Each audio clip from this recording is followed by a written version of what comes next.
Get the shoes and out the door. 5, I'm alive. 6, 7, 8, feeling great. 9, gonna shine, life is good. Doing fine, gonna do it right, do it again. Yeah. Looking to the sky with all the beautiful colors, but it's more than just for me. Gonna share it with another. I got to show to give that out. I want to sing and shout. Take a look to see a beautiful morning that turns into a beautiful evening, and together make a beautiful life. And if you wanna see, come along with me. That's right. If you wanna get tomorrow, pretty simple, gotta find a life to follow. And if you do, you'll have a future real bright. But it's a combination of consistency. Come on and sing. Oh, oh, oh, oh, oh, oh, oh, oh, oh, oh. Come on and sing. Come on and sing.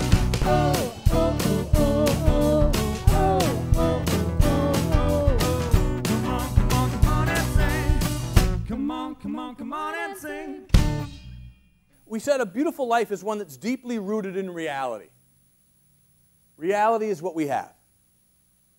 I'm at the point in my life now where it becomes very clear to me when I try to create a fantasy for myself, right? I can see it right away, most of the time. Like, what? What are you talking about? No, the reality is this. What do you mean? No, and reality is like all around us, but it's really easy to hide from. It gets less and less easy, I think, when you're beginning to kind of live in this life. But the Easter story did nothing. It helped us understand that this beautiful life is one that's deeply rooted in the reality. It's a story about death. You know, without death, there's no resurrection, right?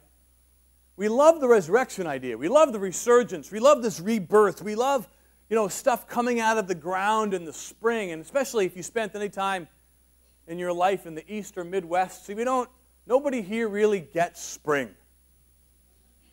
You know that, right? We do spring terribly here. But when there's 2 feet of snow on the ground, and you wake up one Saturday morning, and you feel a change in the wind, and you hear ice melting, and water dripping, and then a couple of days later you see a crocus, then you celebrate, right? Because you made it through another winter. Without winter, there's no spring. And so we have to be able to face the death and deaths of things in our life in order to make room for new stuff. So deeply rooted in reality, curiously open to the enigmatic. And that word enigmatic is enigmatic, isn't it? It's just a word that means mysterious. We're open to the mysterious, to things that we don't understand. Now, if you're closed to that, I get it. It's okay. But you have to understand that you're going to be missing out on some things. Because if the only thing that you're participating in are things that you understand, that will, by its very nature of that decision, limit your life, right? And there's a lot of things I participate in that I don't understand, like electricity and gravity. Now, somebody understands those things, but so it's not like they're not understandable, but this beautiful life is one that's open to mystery. What is God up to? And the unexplainable, and leaving the ability, the desire, pardon me, to try to explain it alone. It's okay.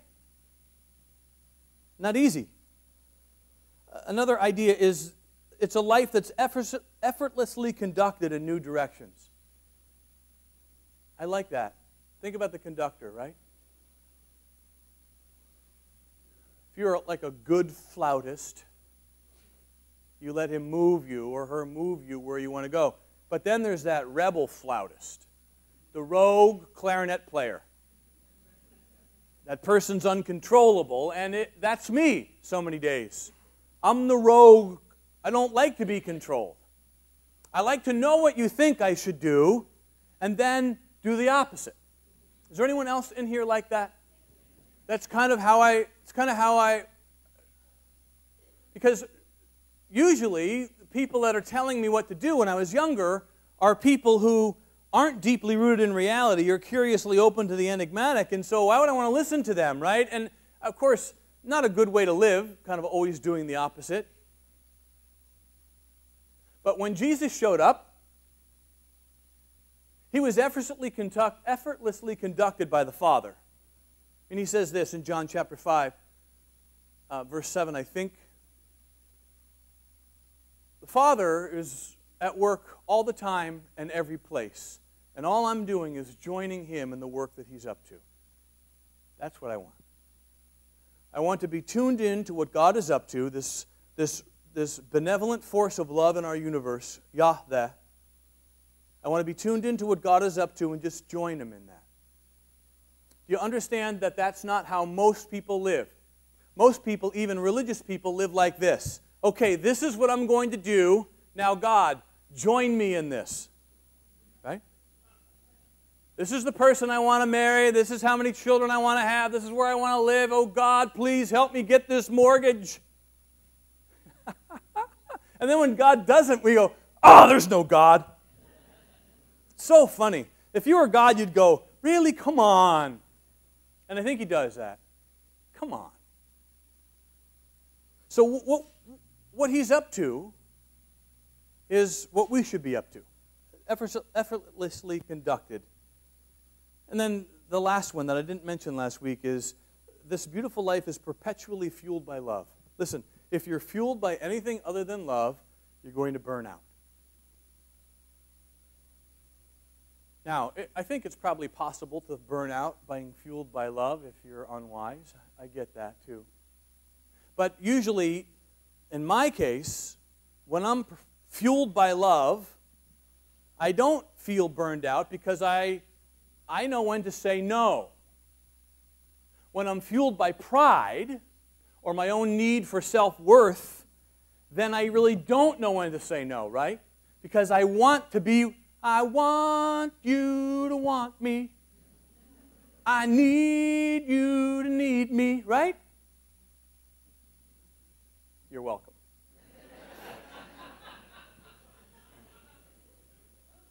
But when I'm fueled by love, then it's okay for me to say, no, I'm not going to do that, or whatever. And there's a difference, a huge difference.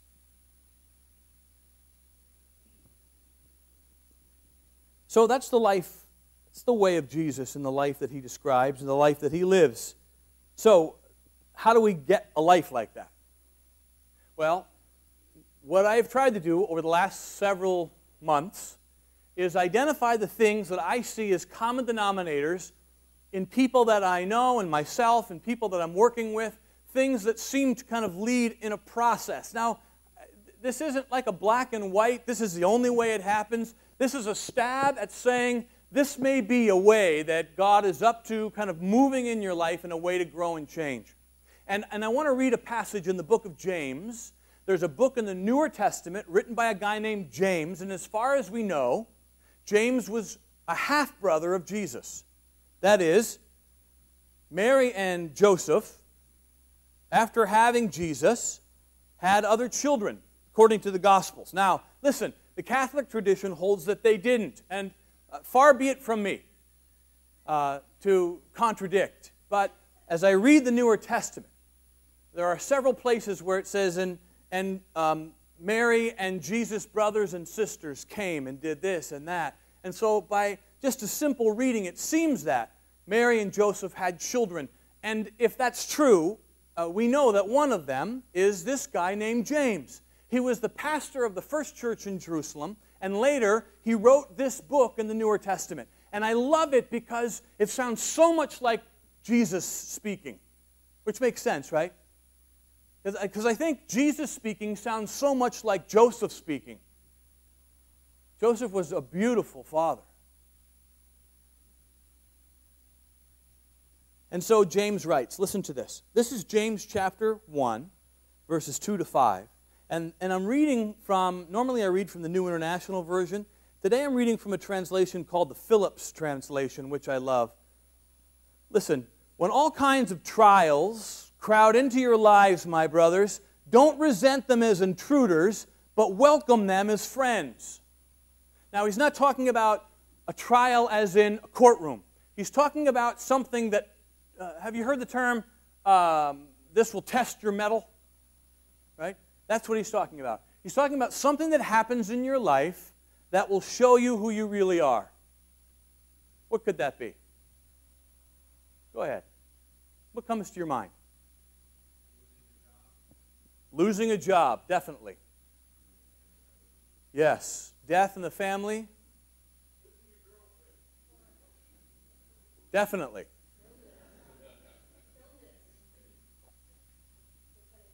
Illness, all these things. And it could be anything from being late for work, traffic, to the death of someone important. That's what James is talking about. When all these things crowd into your lives, don't resent them as intruders, but welcome them as friends. Realize that they've come to test your faith and to produce in you the quality of endurance. Now, wait a second. What I want you to understand is that God is not doing these things to you. God doesn't ever do anything to you. Now, take this the way I'm saying it. What God does is He does things for us. Now, it feels like God's doing something to you when you're in the midst of this, whatever it is. God, why are you doing this to me? Did you ever ask, why me? Well, who are you asking that question to?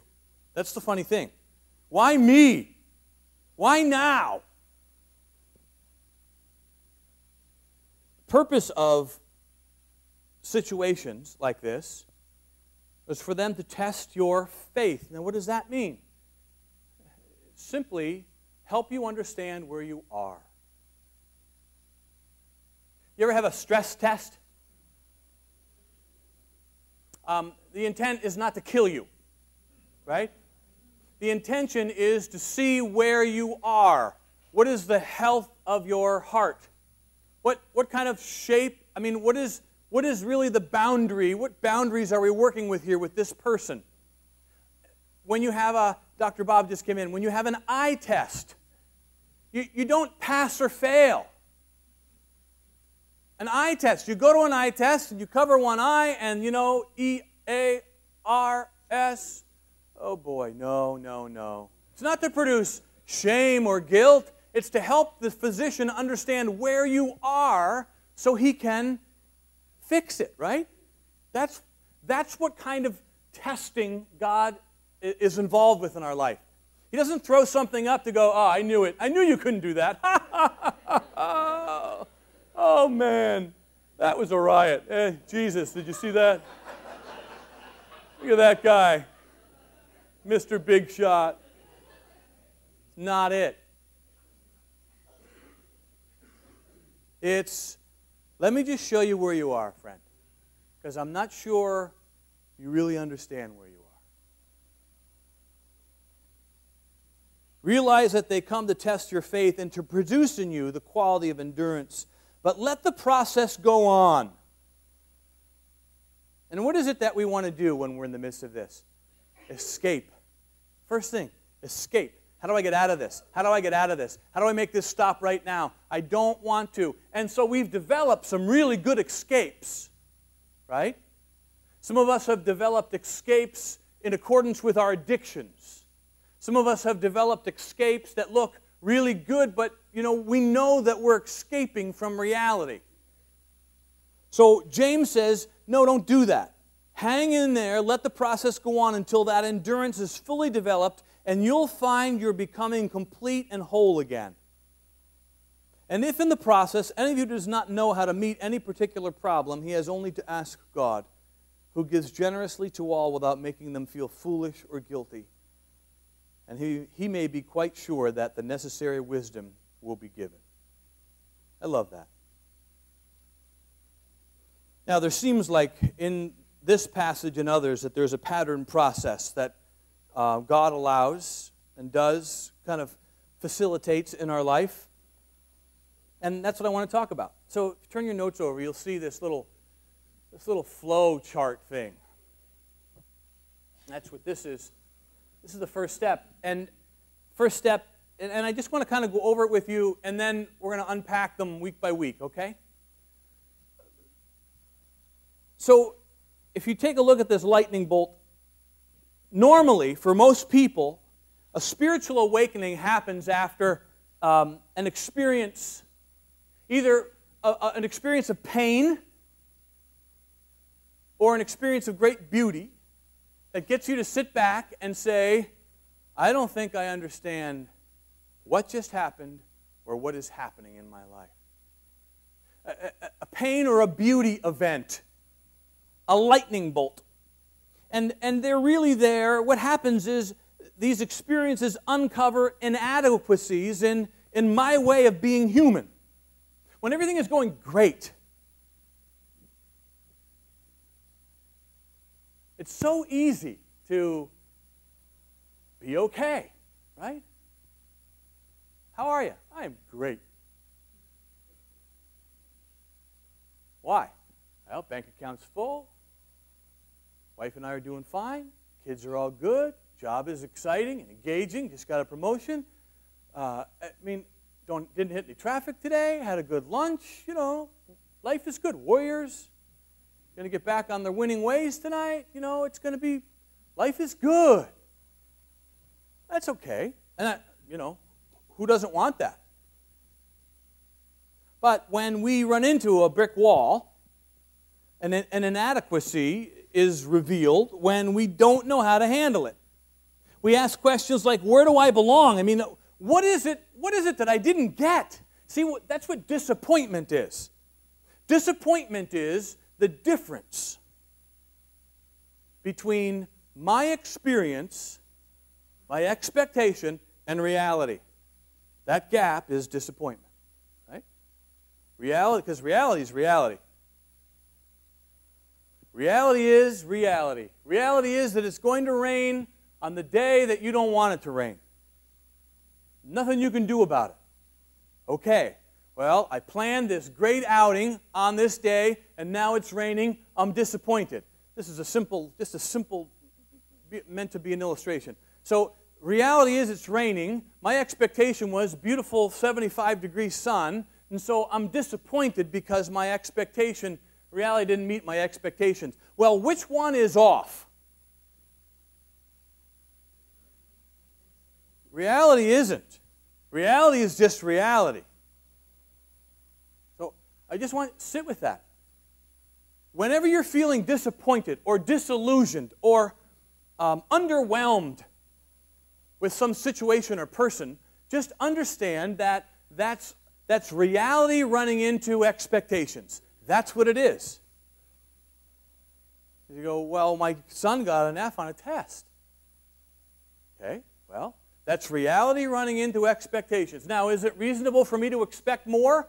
Maybe it is. But the reality is reality.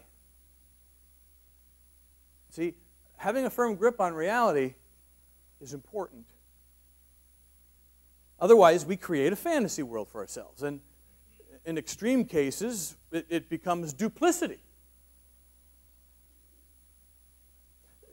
The big question here in this first kind of stage is, where do I belong? What do I believe? Who am I becoming? I mean, what's going on here? Because nothing is really matching. I thought I'd spend the rest of my life with that person. I thought I would never be that in this situation. How in the world could this have happened? Is this a layoff slip? Did the doctor just say that to me on the phone? James says that's the beginning of a process. Don't run. Don't resent it. Embrace it. Brings us to number 2. A realization that our systems of belief are not suitable to navigate our lives. This is the fun thing about my job. When people say to me, like if I'm at a coffee or at a party, oh, you're a pastor. Well, I don't believe in God. And I love that. And I say, well, tell me about this God you don't believe in, right? And they say, well, this older guy, kind of beard, lives up in the sky, sleeping on a cloud. And I go, oh man, I don't believe in that God either. I'm an atheist when it comes to that God. And then they go, what? Because they're expecting me to convince them that that God exists.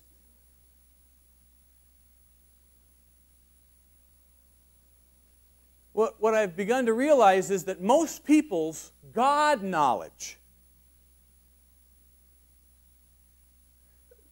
finished up somewhere around 3rd or 4th grade. This is what I mean. Most of us, I don't know, how many of you went to kind of spiritual, religious, Sunday school type things when you were young?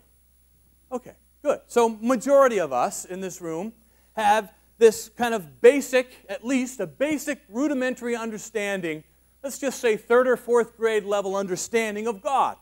Now let me just ask you this question. If that's where your mathematical studies stopped, or your English, grammar, literature studies stopped, or your computer studies stopped, how well would you be able to navigate? We'd be in trouble. And so I have found that most people have like a 3rd or 4th grade view of God, which is a God that could perhaps handle 3rd or 4th grade problems. But when I take a 50-year-old male problem and try to insert it in a 3rd or 4th grade understanding of God, I'm just like blown away, and I just go, well, I guess there is no God. Like saying, I guess there is no mathematics. Algebra? What? If you have to do all that stuff, you're trying way too hard with all those X's and O's and solve for this and that. So there's a realization that, you know, the way I am believing about life, and I'm not even talking about spiritual beliefs necessarily, but the way I'm believing about life is no longer suitable because I'm struggling with reality. Reality has happened to me, and I don't have the tools necessary to handle it. Is this right? That's what I'm trying to say, is that's the second step in this process. I go, okay, it's me. Now, you may not be at fault. That's not what I'm saying. You're struggling because of something you had no control over. I get it. Not your fault. But you handling it, that's your responsibility. And so when you can't handle it, the thinking person says, I have inadequate systems of being human. Or you bolt. Now, it's a lot more fun to run. Something like this. Honey, it's your father on the phone. He wants to tell you about what's going on with your mother. Don't want to hear that right now. Why not? I'd rather run. That's why we don't return phone calls, because we'd rather run. We'd rather hide. So when I ask this, will I remain open? Do I want to open myself up, or do I want to close myself off to this sense? Love this. Charlie Brown asks Snoopy, I hear you're writing a book on theology. Snoopy, and says, I hope you have a good title. Snoopy's thinking to himself, I have the perfect title. Has it ever occurred to you that you might be wrong? I love that title, right? But that doesn't occur to us. But it has to occur to us. It has to occur to us. I don't know. Let me just try to ram this home one more time. Did anyone like me, when they were a young boy, try to fly? How'd that work out for you, Andrew? Right? Gravity wins, right? Yeah. I can remember blanket over my shoulders, black and white Superman in my brain, going off the porch roof. That wasn't high enough to hurt myself, you know, but it's probably why I need to have my knees replaced. Maybe that's it. My parents' fault. That porch was not OSHA approved. And so you can battle gravity all you want, but gravity will win. Just will. Just will. And if I'm open to the fact that I no longer want to bang my head against this wall, then it's possible for me to step into this third area. A quest begins to discover new ways to process reality. I love that. That's where things can begin to happen. I wonder if there's a different way to think about this. Because what I've been doing is not working. The way that I'm handling this situation hasn't helped. It's getting worse. And you have to understand that God is leaning in and helping in all of these steps. I like this one. This is maybe my first. When a person comes and says, "Can we chat?" And here's the question I think you come out of this stage with. Do I want to transform, or do I want to just learn to cope? Now here's the difference. Transformation is caterpillar, cocoon, butterfly. Coping is caterpillar, not going into the cocoon, paste on some paper wings. That's the difference. Coping. When Jesus said in John chapter 10, verse 10, "I have come that they may have life." Zoe is the Greek word. It is that life force that is in us and causing us to be animated. I have come so that they may have the animating life of the ages, and that they may have it in abundance. He said to a woman at the well in Samaria one day, "If you would just ask me to give you a drink, I would give you living water.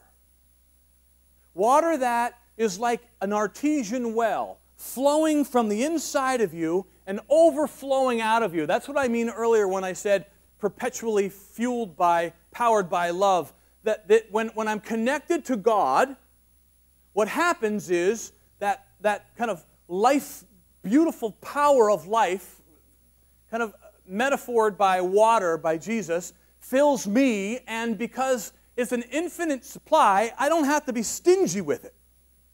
See, this is what I love. I love it when people can love. That's why I love Italians. I tell you, my family in New Jersey, they taught me so much. These big, wonderful, fat aunts that I had. These women, they were...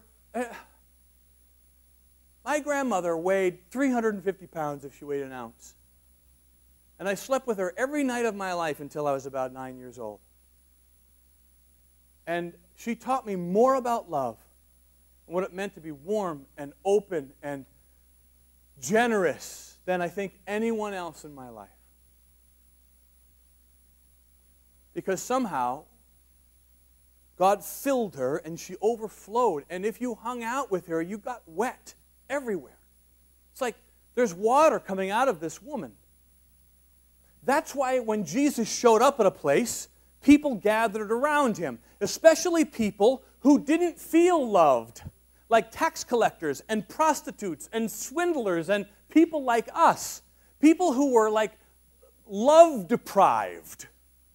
When Jesus showed up, they kind of walked over and they felt it. They said it. They didn't just feel it. They experienced it. This is love coming out of this man. That's the idea. So the question is, do I want a transformational life like that? Or do I want to... That's my... thing that gives me the creeps is when someone says, "Well, I've settled. Settled for this." Now, I'm I'm not talking about not being committed to something you committed to.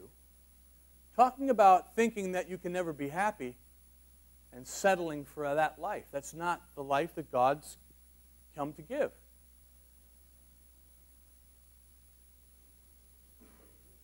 Number 4 is a rethinking and adopting of our ideas about life, God, and ourselves. Will I do the work necessary to rearrange my life to line up with what I'm learning? See, that's the big question. It's not just about reading something in a book and going, oh, that's good. Okay, that makes sense. It's about doing the work necessary to rearrange my life around that. So Jesus says it like this, Sermon on the Mount, his best sermon. I mean, Matt, if you want to read something that will, I don't know what it'll do to you. It'll impact you. Matthew 5, 6, and 7. Jesus says this, I want you to, you've heard it said before, love your neighbor and hate your enemy. But I say unto you, love your enemies. Now that's not possible, you see. Pray for those who despitefully use you and say all manner of evil against you falsely. So there you go. That's your assignment this week. Love your enemies. Act in a kind, generous, putting that person first way towards people who hate your guts. Go ahead and do that. Good luck. People say, I can't do that. And Jesus then in Matthew chapter 6 said, okay, I know you can't do this unless you train for the event. And here are the things that you have to do to rearrange your life. When you do your acts of goodness, your acts of generosity, don't let your right hand know what your left hand is doing. Anonymous acts of kindness. Do them, Jesus says. Why? Well, you want to learn to love your enemy or not? Yes, I do. Okay, don't ask questions, just do them. It's like the coach saying, you want to play? Yes. Start running. Okay. See, that's effortlessly conducted. Jesus said, do these acts of kindness, random acts of generosity that are not just, they're not random in the sense that they're unplanned. But I get up in the morning and say, God, I'm available to you. Whatever you want me to do today, I'm in. Just show me who it is you want me to care for. That's one thing Jesus says in Matthew 6. Second thing, when you pray. He doesn't say, by the way, he doesn't say if you do acts of generosity. Okay? He doesn't say if you pray. He says when you pray. Don't stand on the street corner to be seen of men. Go into your closet. And your Father who has heard you in secret will reward you with prayer requests openly. What is Jesus saying? He's telling us the training regime to rearrange our life so that we can love people who hate us. Because I'm telling you right now, you cannot do it by saying, I'm going to love this person, I'm going to love this person. It will not work. That's the second thing, when you pray. Third thing, I love this one, when you fast. Fast? Was Jesus having surgery? No. When you fast, don't be like the scribes or Pharisees, the hypocrites. They mess up their hair and they mess up their clothes so people know they're giving something up, and they walk around saying, woe is me, I've been fasting and I'm just so hungry. Jesus says this, verily I tell you, they have their reward. But when you fast, comb your hair and wash your face, and don't tell anybody what you're doing. What is fasting? What is that about? It's about self-denial. It's about letting your body know you're not in charge anymore. What does that have to do with loving my enemies? I'm not sure.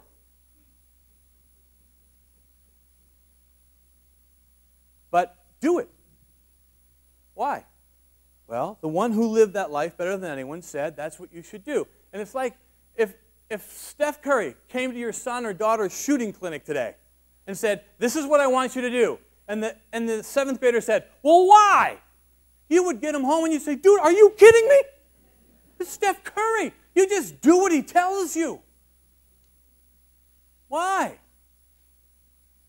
Because that's how you shoot. It's the way it works. And then there's a fourth one. that whole passage, Matthew 6, where Jesus is laying out these exercises, and that's exactly what they are, they're training regimes, he uses the pronoun, you, is plural. And so I'll always say, until my last breath, that the unspoken but present fourth activity is do this together. Can't do it alone. Why? You know what happens when you do this stuff alone. You get sidetracked. If you don't have a training partner, anybody try to train for an event without a training partner? Yeah, you can do it, but it's not easy. But when there's a training partner, then... So, transformation requires you to rearrange your life. And my experience is, most people want transformation, but don't want to rearrange their lives. And I don't want to be hard or mean, but it's not going to work. And I'll say this probably once a week until I'm dead. You have to understand that your belief systems are perfectly designed to give you the life you're now living. And so if you love the life you're now living, that's beautiful. Don't change a thing.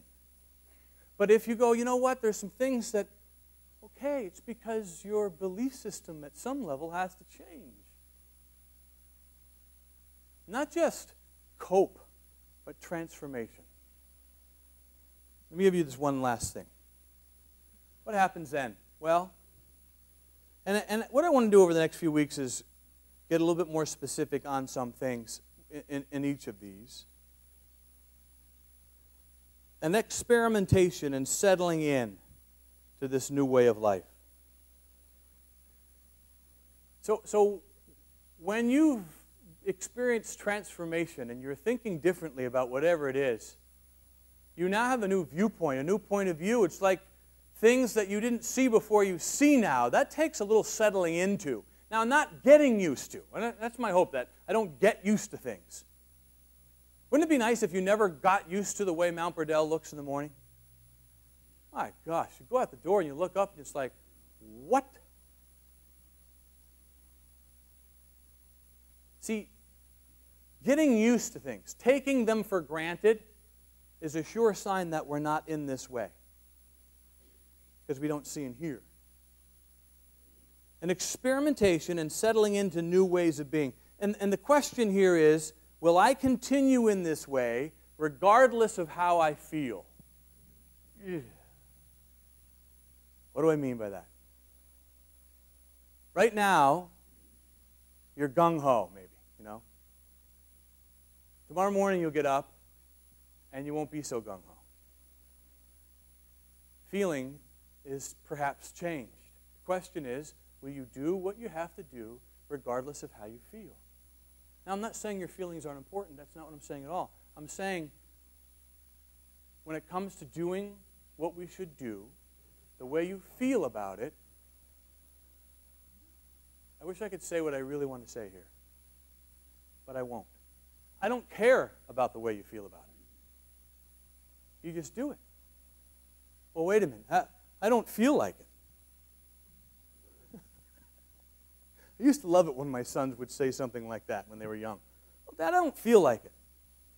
Then I'd launch into my father's speech. Well, what if I didn't feel like going to work in the morning or paying the mortgage this month? What if I didn't feel like buying milk or cereal? Or what if I didn't feel like buying you new basketball shoes?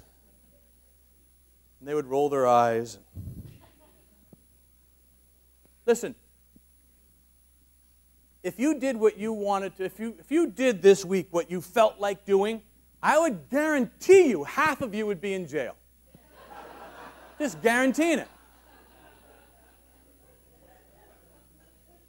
And I have to tell you, one of the things that I would do is get on the 101 this afternoon on this Triumph speed triple that I have, and I would go 150 miles an hour the whole way to the bridge.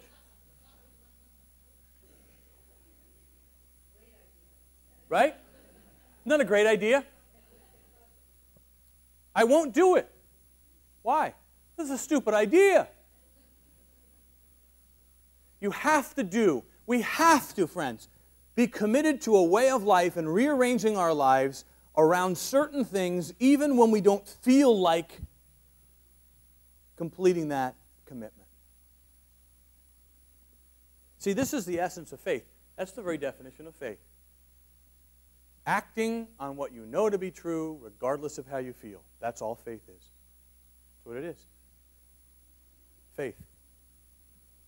Faith is believing without seeing. Faith is, yes, I think that this is true. Well,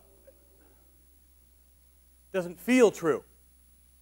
See, am I beating the dead horse by still talking about this? It doesn't matter how you feel about gravity. That's what I'm trying to say. I don't care how you feel about it. It's there. And regardless of whether you tie a cape around your neck or not, it's going to win. The beautiful life is really a downward way. Now, this is important. That's why that icon for this last stage is a downward spiral.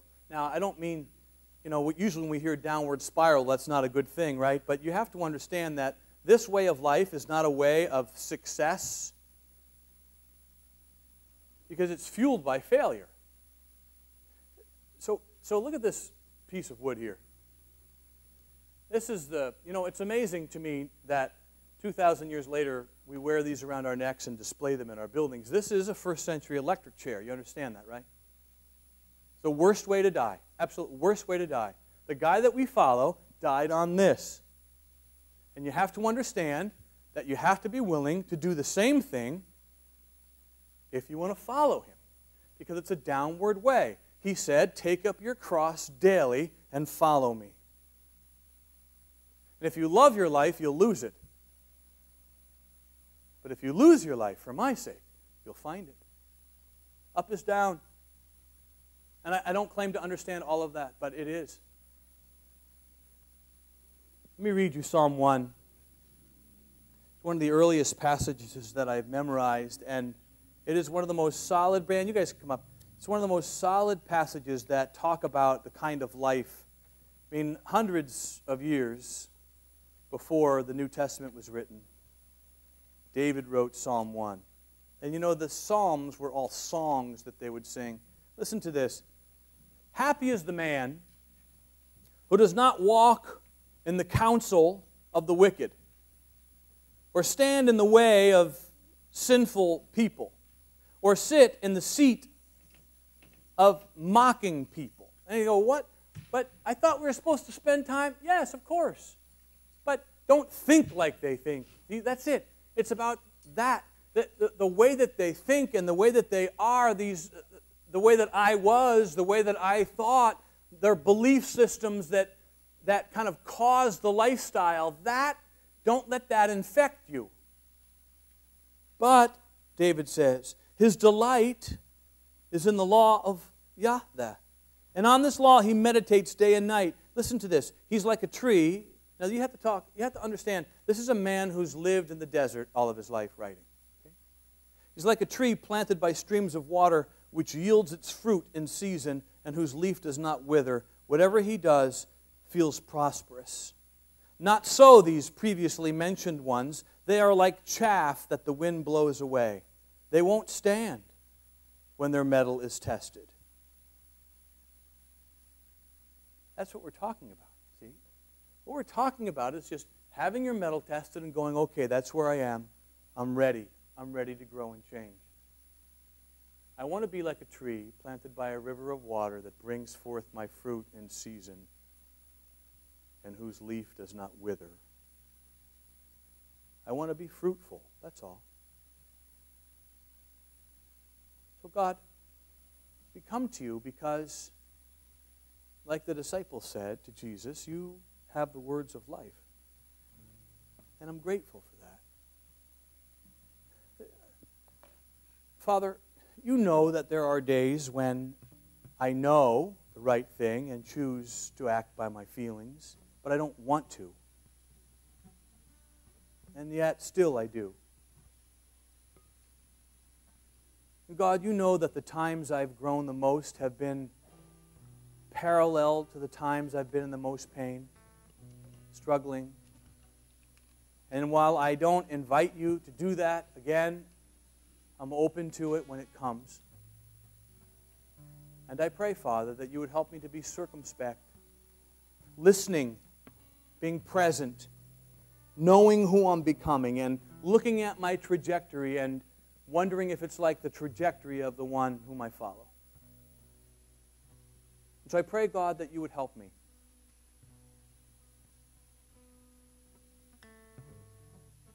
To be involved in this process over and over and over and over and over and over and over and over again until Christ is formed in my heart. Help me to walk this downward way. In Jesus' name I pray. Amen. Thanks for coming, you guys. Have a good day. 1, 2, 3, 4, get my shoes and out the door. 5, I'm alive. 6, 7, 8, feeling great. 9, gonna shine, life is good. I'm doing fine. 10, gonna do it right and do it again, yeah. I look into the sky with all the beautiful color, but there's more than just for me, so gonna share it with another. I got to show, to give, let out. I want to sing and shout. Take a look and see a beautiful morning that turns into a beautiful evening, and together make a beautiful life. And if you wanna see, then come along with